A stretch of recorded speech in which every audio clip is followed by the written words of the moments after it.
1945년 말, 일본은 공경에 빠졌다. 러일 전쟁과 두 차례의 세계대전을 거치는 동안 일본은 지적인 자원을 군사 분야에 투입했다. 그 덕분에 이 나라가 갖게 된 인재들은 딱 한 가지 일, 즉 전쟁을 계속하는 데에만 재주가 있었다. 그러나 원자탄 투하와 전쟁 피로감 때문에 일본은 아시아와 태평양 정복에 예전만큼 의욕이 솟지 않았다. 전쟁도 끝났다. 세상이 변했으니 일본도 그에 맞게 변해야 했다. 하지만 변화에는 어려운 문제가 따랐다. 엄청난 수의 군수기술자들을 어찌할 것인가. 20세기가 밝아올 때부터 더 좋은 무기를 만드는 방법만 배운 사람들이었다. 그들은 예전과 달리 평안을 원하는 일본의 현실과 맞지 않았다. 하지만 그때부터 몇 년 동안 일본은 그 기술자들을 새로운 일터에 배치해 사회적, 경제적 풍경을 바꿔놓았다. 신칸센이라는 이름이 붙은 초고속 열차 개발에 투입된 인력만 수천 명이었다. 예전에는 공기역학적인 해군 함재기를 설계하던 사람들이 이제는 유선형 기차를 만들었다. 미쓰비시 제로 전투기 제작에 참여했던 사람들이 이제는 열차가 초고속으로 달릴 때도 안전을 지켜주는 바퀴, 굴대, 선로를 고안했다. 일본이 외부 환경에 맞게 자원을 배치한 것이다. 그들은 칼을 두드려 보습으로 만들었고 당시의 수요에 맞게 기계를 뜯어 고쳤다. 뇌가 하는 일도 일본이 한 일과 같다. 뇌는 어려운 과제와 목표에 맞게 항상 스스로를 조정한다. 환경의 요구에 맞춰 자원의 형상을 뜨고 필요한 자원이 없을 때는 직접 만든다. 이것이 왜 뇌에게 훌륭한 전략일까? 인류는 지금껏 뇌와는 완전히 다른 전략으로 기술을 개발해 대단한 성공을 거뒀다.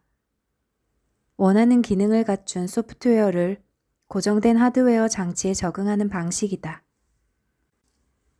그렇다면 이 둘 사이의 구분을 녹여서 없애버리고 프로그램을 돌리면서 그 영향으로 기계가 끊임없이 재설계되는 방식의 이점은 무엇일까?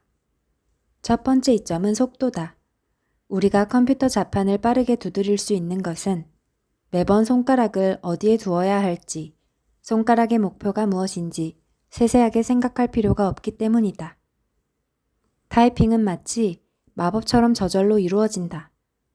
타이핑이 우리 신경회로의 일부가 되었기 때문이다. 신경회로의 재편으로 이런 작업이 자동화되면 빠른 결정과 행동이 가능해진다. 수백만 년에 걸친 진화 과정에서 키보드는 고사하고 글자의 등장조차 미리 짐작할 요소가 전혀 없었는데도 우리 뇌는 이런 혁신적인 변화를 이용하는 데 전혀 어려움이 없다. 한 번도 연주해보지 않은 악기로 정확한 음을 내는 것과 타이핑을 비교해보자. 미숙한 일을 할 때 우리는 의식적으로 생각하면서 동작을 하기 때문에 속도가 상당히 느리다. 아마추어와 전문가 사이의 이런 속도 차이로 인해 여가 시간에 취미로 축구를 하는 사람은 항상 공을 빼앗기고 만다. 숙련된 선수는 상대의 신호를 미리 읽고 화려하게 발을 놀리며 뛰다가 정밀하게 골을 쏜다. 무의식적인 행동이 의식적인 심사숙고보다 더 빠른 법이다. 밭을 갈 때는 칼보다 쟁기가 더 빠르다. 중요한 작업에 맞춰 기계를 전문화하는 방식의 두 번째 이점은 에너지 효율성이다. 축구를 처음 접한 선수는 운동장 안에서 이루어지는 모든 움직임이 서로 어떻게 맞아떨어지는지 전혀 이해하지 못하지만 프로 선수는 골을 넣기 위해 다양한 방식으로 플레이를 조율할 수 있다. 누구의 뇌가 더 활동적일까? 아마 많은 골을 넣는 전문가의 뇌라고 추측하는 사람이 있을 것이다. 게임의 구조를 이해하고 다양한 가능성, 선택지, 복잡한 동작 사이에서 신속하게 움직이기 때문이다. 하지만 그것은 틀린 추측이다. 전문가의 뇌는 축구에 특화된 신경회로를 이미 갖고 있어서 그가 계속 움직일 때도 놀라울 정도로 잠잠한 편이다.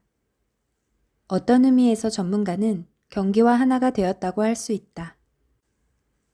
반면 아마추어의 뇌는 불이라도 붙은 것처럼 정신없이 움직인다. 어떻게 움직여야 하는지 계속 생각하기 때문이다. 아마추어는 상황을 다양하게 해석하면서 어떤 해석이 옳은지, 옳은 해석이 있기는 한지 알아내려고 한다. 프로 선수는 축구를 신경회로에 각인해둔 덕분에 빠르고 효율적으로 움직인다. 바깥 세상에서 자신에게 중요한 일에 맞춰 내부의 회로를 최적화했다고 할 수 있다. 미국의 심리학자 윌리엄 제임스는 외부 사건에 의해 변할 수 있으며 달라진 모습을 유지할 수 있는 시스템이라는 개념을 생각하다가 가소성, 플라스티시티라는 말을 만들어냈다. 가소성이 있는 물체란 모양을 마음대로 바꿀 수 있고 그 모양을 유지할 수 있는 것을 말한다. 플라스틱도 그래서 플라스틱이라고 불리게 되었다. 플라스틱으로 그릇, 장난감, 전화기 등의 형태를 만들면 그 형태가 그대로 유지된다. 뇌도 마찬가지다. 경험에 따라 뇌가 바뀌면 그 바뀐 형태가 유지된다. 뇌 가소성은 신경과학에서 사용하는 용어다. 하지만 이 책에서는 이 용어의 사용을 가능한 한 자제할 생각이다. 간혹 용어 때문에 목표를 놓칠 위험이 있기 때문이다.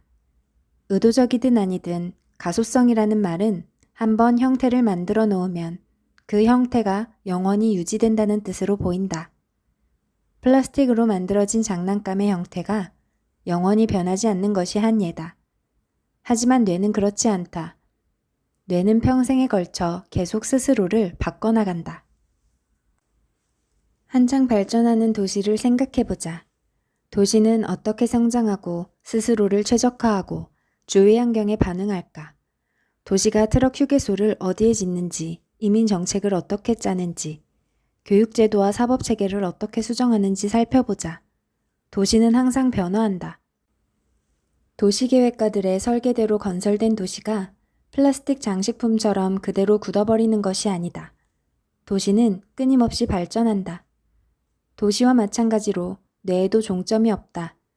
우리는 평생 계속 움직이는 뭔가를 향해 나아가려고 애쓴다. 오래전에 쓴 일기를 우연히 발견하면 어떤 감정이 들까? 그 일기에는 지금의 나와는 조금 다른 나의 생각, 의견, 관점이 들어있다. 어떤 때는 과거의 내가 지금의 나와 크게 달라서 거의 알아보기 힘들 정도다. 이름도 같고 어린 시절의 경험도 같지만 세월이 흐르는 동안 내가 변했기 때문이다. 가소성이라는 단어의 의미를 넓혀서 이처럼 계속적인 변화라는 개념에 적용하는 것이 가능하다. 나는 기존 문헌과의 연결성을 위해 이 단어를 종종 사용하겠다. 그러나 플라스틱처럼 모양이 잡히는 현상에 감탄하던 시절은 이미 우리에게 과거가 된 듯하다. 지금 우리 목표는 이 살아있는 시스템이 어떻게 작동하는지 이해하는 것이다. 아인슈타인은 왜 아인슈타인일까? 분명히 유전자의 영향이 있겠지만 그가 역사책에 등장하게 된 것은 그가 겪은 모든 경험 덕분이다. 첼로를 배운 것, 학창시절의 물리교사, 사랑하는 여자에게 퇴짜를 맞은 것, 특허청에서 일한 것, 수학 문제로 칭찬을 받은 것, 글로 읽은 이야기 등 헤아릴 수 없이 많은 경험이 그의 신경계를 다듬어 우리가 아는 알베르트 아인슈타인을 만들었다. 그와 비슷한 잠재력을 지니고 있지만 문화, 경제적 환경, 가정 등에서 긍정적인 피드백을 받지 못하는 아이가 매년 수천 명은 될 것이다. 그들은 아인슈타인이 되지 못한다. 만약 DNA만이 중요하다면 아이들이 좋은 경험을 할 수 있게 의미 있는 프로그램을 마련하고 나쁜 경험에서 아이들을 보호할 이유가 없을 것이다. 뇌가 올바르게 발달하려면 좋은 환경이 필요하다. 인간 게놈 프로젝트의 첫 번째 초안이 1999년 말에서 2000년 초에 걸쳐 완성되었을 때 가장 놀라운 점 중 하나는 인간의 유전자가 고작해야 약 2만 개밖에 되지 않는다는 사실이었다. 생물학자들도 이 숫자를 보고 놀랐다. 뇌와 몸이 얼마나 복잡한지 생각할 때 수십만 개의 유전자가 필요할 것이라고 가정했기 때문이었다. 그렇다면 어떻게 그토록 얄팍한 설계도에서 860억 개의 뉴런으로 이루어진 엄청나게 복잡한 뇌가 만들어진 걸까? 답변의 축을 이루는 것은 게놈의 영리한 전략이다. 불완전하게 만든 뒤 세상 경험으로 다듬어지게 하라는 전략. 따라서 갓 태어난 인간의 뇌는 놀라울 정도로 미완성 상태이며 반드시 세상과 상호작용을 해야만 완성될 수 있다. 수면 주기를 생각해보자. 생체 시계는 대략 24시간 주기로 돌아간다. 하지만 지상의 낮과 밤을 전혀 알 수 없는 동굴에 들어가 며칠 지내다 보면 생체 시계의 주기가 21시간에서 27시간으로 바뀐다. 이를 통해 우리는 뇌의 간단한 해결책을 알 수 있다. 부정확한 시계를 만든 다음 태양의 주기에 맞춰 다듬는 방식이다. 이 우아한 요령 덕분에 유전자 암호로 완벽한 시계를 만들어낼 필요가 없어진다. 시계의 태엽은 세상이 감아줄 것이다. 우리가 살아가면서 겪는 사건들이 신경이라는 천에 직접 바늘땀처럼 새겨지는 것도 뇌의 유연성 덕분이다. 뇌가 언어를 배우고 자전거를 타고 양자역학을 이해할 수 있게 어머니 자연이 대단한 요령을 부린 셈이다. 이 모든 일이 몇 개 안 되는 유전자를 씨앗 삼아 벌어진다. 우리 DNA는 청사진이 아니다. 쇼를 시작하는 첫 번째 도미노일 뿐이다. 라슬로 폴가르에게는 딸이 셋 있다. 그는 체스를 사랑하고 딸들도 사랑하기 때문에 작은 실험을 시작했다. 아내와 함께 홈스쿨링으로 다양한 주제를 아이들에게 가르치며 혹독한 체스 훈련을 시킨 것이다. 아이들은 매일 64개의 사각형 위에서 다양한 말들을 이리저리 움직였다. 장녀 수전은 15살 때 세계 최상급 체스 기사가 되었다. 수전이 한창 놀라운 활약을 벌이던 1989년에 수전의 바로 아래 동생인 14살의 소피아가 로마 약탈로 명성을 얻었다. 이때의 성적은 14살짜리 선수가 보여준 최고의 플레이 중 하나로 꼽혔다. 소피아는 계속 앞으로 나아가 인터내셔널 마스터와 여성 그랜드 마스터가 되었다. 이번에는 막내 유디트 차례였다. 기록상 최고의 여성 체스 기사로 지금도 널리 인정받는 유디트는 고작 15살 4개월의 나이로 그랜드마스터 지위에 올랐고 세계 체스 연맹의 기사 순위 100위 안에 유일한 여성으로 남아있다. 이런 성공의 요인이 무엇일까? 이 세 자매의 부모는 천재는 태어나는 것이 아니라 만들어진다는 철학을 고수했다. 그들은 딸들의 훈련을 하루도 거르지 않았다. 단순히 딸들에게 체스를 가르쳤을 뿐만 아니라 체스를 양분으로 삼았다. 아이들은 체스 성적에 따라 부모의 포옹, 엄격한 시선, 승인, 관심 등을 받았다. 그 결과 그들의 뇌에는 체스에만 할애된 회로가 아주 많아졌다. 뇌가 입력되는 정보에 따라 어떻게 스스로를 재편하는지 앞에서 보았다. 하지만 사실 파이프라인을 타고 흘러오는 모든 정보가 똑같이 중요하지는 않다. 뇌가 스스로를 조정할 때 중요한 역할을 하는 것은 우리가 어떤 정보에 시간을 쏟는가 하는 점이다. 만약 내가 조류학자를 새로운 직업으로 결정한다면 설사 그전에는 새에 대해 다소 조잡한 인식을 갖고 있었다 해도 곧 다양한 새들 사이에 미묘한 차이를 배우는데 뇌의 신경 자원이 많이 할애될 것이다. 바이올리니스트 이츠하크 펄먼에 대한 이야기가 하나 있다. 어느 날 콘서트가 끝난 뒤 그를 좋아하는 관객 한 명이 그에게 이렇게 말했다. 저도 그렇게 연주할 수만 있다면 평생이라도 바칠 수 있어요. 그러자 펄먼은 이렇게 대답했다. 저는 그렇게 했습니다. 펄먼은 매일 아침 5시 15분에 침대에서 힘들게 몸을 일으킨다. 샤워와 아침 식사를 마치고 나면 4시간 반 동안의 오전 연습이 시작된다. 점심을 먹은 뒤 운동, 그리고 또 4시간 반 동안 오후 연습. 그는 콘서트가 있는 날만 빼고 1년 내내 매일 이런 생활을 한다. 콘서트 날에는 오전 연습만 있다. 뇌의 신경회로에는 우리가 하는 일이 반영된다. 따라서 고도로 훈련된 음악가의 대뇌 피질은 확연히 다른 모습으로 변한다. 전문 지식이 없는 사람도 뇌 촬영 영상에서 알아볼 수 있을 정도다. 운동 피질에서 손의 움직임과 관련된 구역을 잘 살펴보면 놀라운 사실이 드러난다. 음악가가 아닌 사람과 달리 음악가의 뇌에서는 그리스어 문자, 오메가와 비슷한 모양의 주름이 발견된다는 것. 수천 시간의 연습이 음악가의 뇌를 물리적으로 바꿔놓는 것이다. 놀라운 사실은 이것만이 아니다. 바이올리니스트 펄먼과 피아니스트 블라디미르 아시케나지는 모두 자신의 일에 깊이 헌신하고 있으며 헤아릴 수 없이 많은 시간을 연습에 쏟고 전 세계를 돌아다니며 힘든 스케줄을 소화하는 생활을 한다. 하지만 두 사람의 뇌는 완전히 다른 모양을 하고 있어서 어떤 뇌가 누구의 것인지 쉽게 구분할 수 있다. 펄먼 같은 현악기 연주자의 뇌에는 한쪽 반구에만 오메가 형태가 나타난다. 왼손 손가락이 섬세한 작업을 모두 담당하는 반면 오른손은 현 위로 활을 긋는 동작만 하기 때문이다. 아시케나지와 같은 피아니스트의 뇌에서는 두 반구에 모두 오메가 형태가 나타난다. 건반 위에서 양손이 모두 세심한 패턴을 그리며 연주하기 때문이다.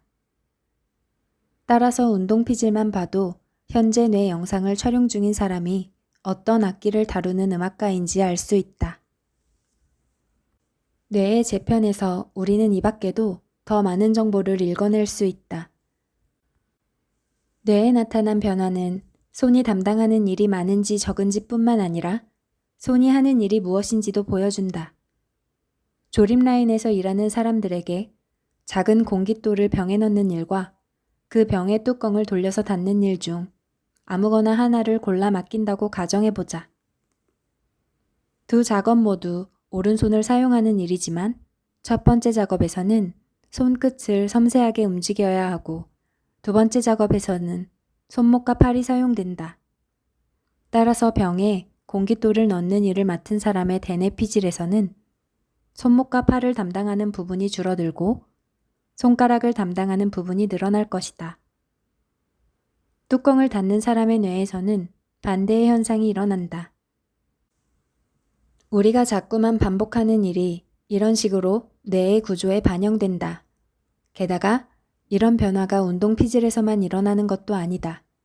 예를 들어 몇 달 동안 점자 읽는 법을 배우고 나면 집게손가락의 촉각을 담당하는 부분이 커질 것이다. 어른이 된 뒤 저글링을 배운다면 뇌의 시각 영역이 커진다. 뇌에는 그냥 바깥 세상뿐만 아니라 그 뇌에 주인이 경험하는 바깥 세상이 더 구체적으로 반영된다. 어떤 일을 하는 솜씨가 좋아지는 현상의 저변에 바로 이런 사실이 있다. 세리나 윌리엄스, 비너스 윌리엄스 같은 프로 테니스 선수는 몇 년 동안 훈련을 거듭하기 때문에 경기가 한창 달아오른 순간에도 스텝, 회전, 백핸드, 돌진, 후퇴, 겨냥, 스매시 등 그때그때 딱 맞는 동작들이 자동으로 이루어진다. 그들은 이런 동작들을 뇌의 무의식 회로에 새겨넣기 위해 수천 시간을 연습에 쏟는다. 순전히 고도의 의식만으로 경기에 임한다면 이길 가능성이 별로 없다. 승리는 뇌를 지나치게 훈련된 기계로 바꾸는 데서 나온다. 아마 1만 시간의 법칙이라는 말을 들어보았을 것이다. 서핑이든 동굴 탐험이든 색스폰 연주든 어떤 일의 전문가가 되려면 그만큼 많은 시간을 연습에 쏟을 필요가 있다는 뜻이다. 비록 정확히 몇 시간을 쏟아야 하는지 알아내기는 불가능하지만 이 법칙의 기본 개념은 옳다. 뇌의 지도를 그려 넣으려면 엄청난 횟수의 반복이 필요하기 때문이다. 집중적인 연습이 신경계에 미치는 영향은 바이올린 연주, 테니스 라켓 휘두르기 등 운동으로 나타나는 출력 결과에만 한정되지 않는다. 입력 정보에도 영향이 미친다. 의대생들이 마지막 시험을 위해 3개월 동안 공부하다 보면 뇌의 회백질 부피가 크게 변해서 뇌 촬영 영상에서 육안으로도 알아볼 수 있을 정도가 된다. 어른이 거울을 통해 글자를 거꾸로 읽는 법을 배울 때도 비슷한 변화가 나타난다. 런던 택시기사들의 뇌에서는 공간적인 이동과 관련된 영역이 다른 사람들에 비해 눈에 띄게 다른 모습을 하고 있다. 택시기사들의 뇌 좌우반구에서 바깥 세상의 지도를 머릿속에 저장할 때 관여하는 해마 일부가 커져 있는 것이다. 우리가 무엇에 시간을 쏟는가에 따라 뇌가 달라진다. 우리가 먹는 음식만 우리를 좌우하는 것이 아니다. 우리는 자신이 소화하는 정보 그 자체가 된다. 폴가르의 딸들도 바로 그 덕분에 세계 체스 챔피언으로 꽃을 피울 수 있었다. 체스를 잘하는 유전자를 타고났기 때문이 아니라 그들이 연습을 거듭하며 뇌의 신경 통로를 갈고 닦아 기사, 성장, 주교, 졸, 왕, 여왕의 능력과 이동 패턴을 새겨 넣었기 때문이다. 식물에 굴광성이라는 것이 있다. 최대한의 빛을 받으려고 자신의 형태를 바꾸는 것을 말한다. 식물이 자라는 모습을 빨리 감기로 지켜보면 식물이 빛을 향해 일직선으로 자라지 않고 조금 궤도를 벗어났다가 다시 또 조금 반대 방향으로 휘어지기를 반복하는 것을 알 수 있다. 미리 정해진 계획대로 움직이는 것이 아니라 이쪽 저쪽으로 조금씩 움직이며 끊임없는 수정을 거친다는 뜻이다. 박테리아의 움직임에서도 비슷한 전략이 발견된다. 박테리아는 먹이, 예를 들어 부엌 조리대에 떨어진 설탕의 중심부를 찾아갈 때 훌륭하고 단순한 규칙 3개를 따른다. 첫째, 임의로 방향을 정해서 일직선으로 움직인다. 둘째, 상황이 좋아지면 계속한다. 셋째, 상황이 나빠지면 몸을 굴려 임의로 방향을 바꾼다. 다시 말해서 상황이 점점 나아지면 기존 방식을 고수하고 효과가 없으면 그 방식을 버리는 전략이다. 박테리아는 이 단순한 방침을 이용해 먹잇감이 가장 조밀하게 모여 있는 곳으로 빠르고 효율적으로 찾아갈 수 있다. 나는 뇌에서도 비슷한 원칙이 작동한다고 본다. 식물은 빛을, 박테리아는 먹이를 추구한다면 뇌가 원하는 것은 정보를 최대한 받아들이는 것이다. 나는 이 전략을 굴정보성이라고 부른다.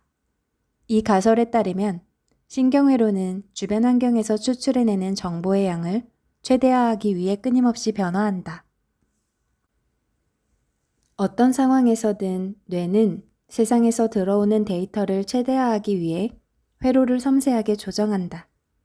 이런 조정 작업에 도움을 주는 것이 보상인데 그 덕분에 어떤 방법이 효과가 있었는지 회로 전체에 널리 퍼져나간다.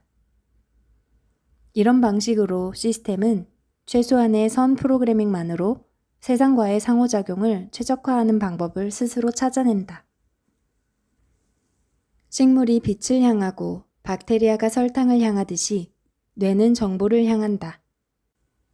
그래서 세상에서 최대한 많은 데이터를 뽑아내려고 신경회로를 끊임없이 바꾸려 한다. 바깥 세상의 내적인 모델을 만들어 예측을 하기도 한다. 세상이 예상대로 흘러가면 뇌는 에너지를 절약할 수 있다. 앞에서 살펴본 축구 선수들을 생각해보라. 아마추어 선수의 뇌는 크게 활성화되었지만 프로 선수의 뇌에는 활동이 별로 없었다. 프로 선수의 신경회로에 경기 흐름에 대한 예측이 이미 직접 새겨져 있기 때문이다. 반면 아마추어는 합리적인 예측을 위해 아직 허둥거리는 중이다. 뇌는 기본적으로 예측 기계다. 끊임없이 자기 조정을 하는 이유도 그것이다. 뇌는 세상의 형상을 모델로 구축하고 거기에 맞춰 자신을 조정해서 예측의 성능을 높인다. 그래야 뜻밖의 일에 최대한 민감해질 수 있다.